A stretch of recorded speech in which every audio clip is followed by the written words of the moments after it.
This is a Louie Tee Network exclusive.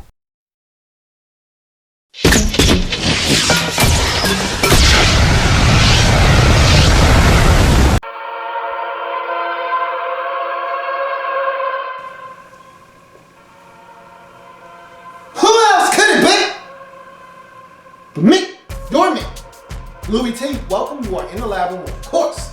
I'm your host, Lou. Thank you for joining me on the 2016 NFL Draft Prospects 101 series. Your guide to some of the biggest and hottest names. 2016 NFL Draft. We're talking wide receivers. I got another big boy for you, man. We're going to break them down quickly here.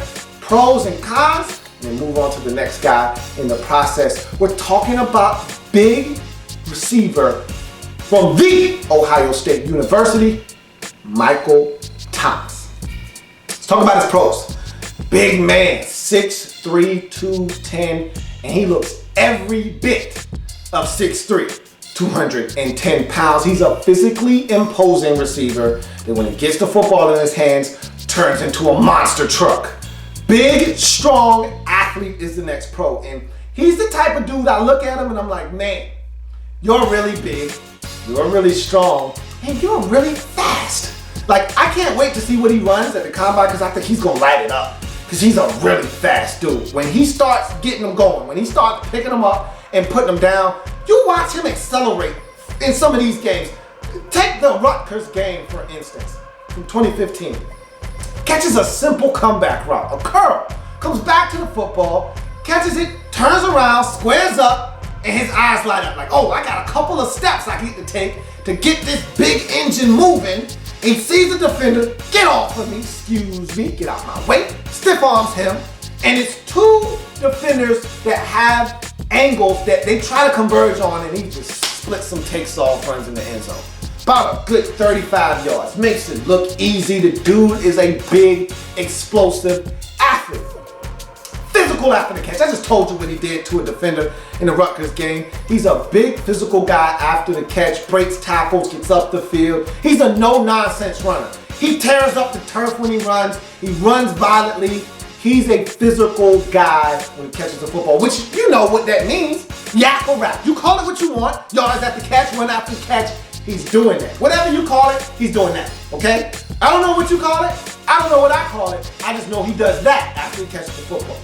Snatches the ball out of the air. Like, when he catches the football, it's not a catch, it's a, give me that. That's mine. Let me have that. You don't know what to do with that. Let me get that. Takes it out of the air. Come on, Air, give me the football, Air. You don't even know what to do with that. So he even catches the football physical, right? When he's not dropping it. We'll talk about that a little bit later on. But he snatches the football out of the air with a ferocity like, hey, stop playing with me, Air. Give me the football. Can leap for the ball. He'll go up. Now, I would love to see him make more catches where he has to extend away from his frame up in the air. I see him do it here, down here. I want to see him do it up there. You're 6'3", 210. I want to see him, but he can. I seen him leap, and I expect him to blow up the combine with his numbers because he just looks like an athletic freak. But I want to see him go up and high point the football some more. I want to see him do it some more so I know that's a part of your game that I can trust with you. And right now, I'm not really sure, but I know he can do it. So, I'm going to put it here with the pros. He ran the route tree at Ohio State. So, feel good about that. Again, you hate having to announce that, but with some of these guys, Corey Coleman, you gotta say that with some of these guys because they didn't run the route tree in college, and so that's something you're gonna have to show them when they get to the next level. Well, you don't have to do that with Michael Thomas, even though he does need a little bit of help with running routes. We'll talk about that a little bit later on. Willingness to block. Look, is he the best blocker in the world? No. Is he Laquan Treadwell? No. But, there's a but, he is willing to block, and that's part of the biggest obstacle and hurdle you got to cross with these receivers. Do you want to block? Because if you do, I can teach you. I can help you get better. But if you're Corey Coleman and you don't want to block, not really much I can do. He wants to block, and he's big enough to do so. So he's a guy that he'll shield a guy, he'll get in the way, he'll do a little stop blocking, he'll come up here and get a little bit of the guy's chest and do a little something from here, but he's not looking for some action. He's not looking for work now, okay? If the guy's all the way over there and you're telling him he needs to block him, that's a little too far for me. But if you tell me the guy's standing right here and you're coming my way, yeah, I can lay hands on him. I can do that. That's not a problem. So he's got the willingness to block. Hey, give me a guy that's willing, and I'll show you a guy that I can coach up. If I'm a coach, that's what I'm saying. Michael Thomas, he's willing to block. NFL bloodlines.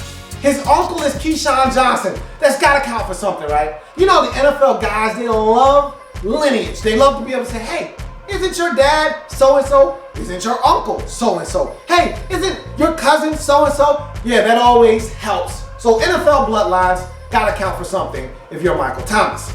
His cons. He'll drop the football.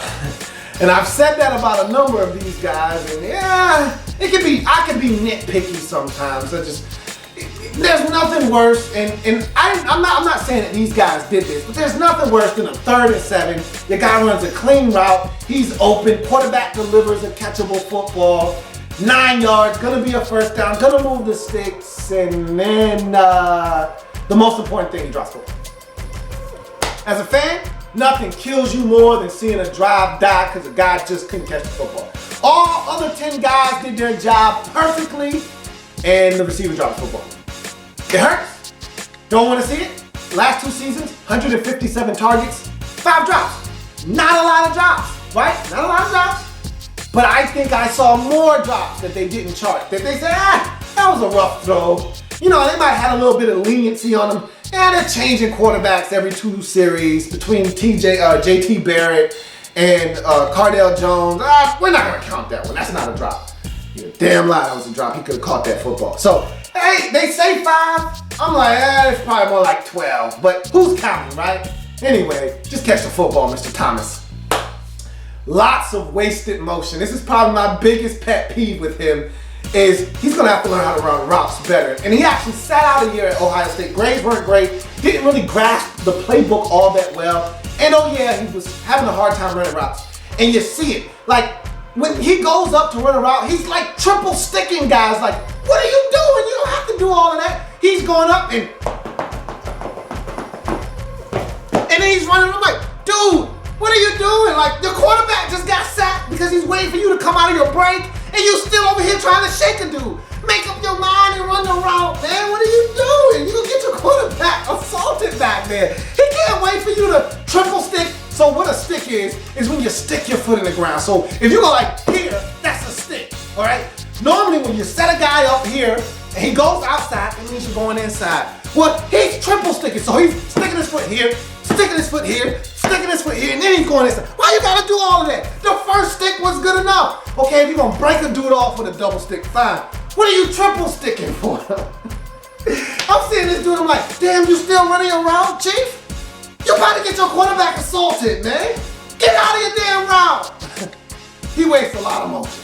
He's got a lot of learning to do when it comes to running routes, because a lot of the time, you don't even have to do all that. You set a guy up, you got him, boom, run around. He's still, I don't got him yet. I'm not done, coach. I'm almost finished. All right, I got him now. Michael. Gotta clean that up. Tremendous boom or bust potential. This guy scares me. That's the last con. He's either gonna be one of these guys that gets into the league and he turns into Demaryius Thomas, or he's gonna flame out of this bad boy and be like Charles Johnson. He scares the hell out of me. I don't know which one he is yet. I'm nervous. I like him a lot. There's a lot of physical tools here. I already told you, I think he's gonna blow the combine up. But I look at him and I'm like, Michael, what are you doing? I have questions. Do you have answers? We don't know. We will see. But that's Michael Thomas and his 2016 NFL Draft Prospects 101 breakdown. If it happens in the National Football League, whether big or small, we cover it all here. And the lab will come back and join me as I continue to break down anything and everything in the National Football League. I got more wideouts to break down, man. You know what to do. Come on back and let's break them down together. See you next time. There's plenty more where that came from. While you're here, subscribe to the channel. If you want more Louie Tee, be sure to follow me on Twitter at InTheLabRoom, or you can like the Facebook page at In The Lab Room. That's In The Lab Room on Facebook and at In the Lab Room on Twitter. Don't forget, subscribe to the channel if you haven't already done so.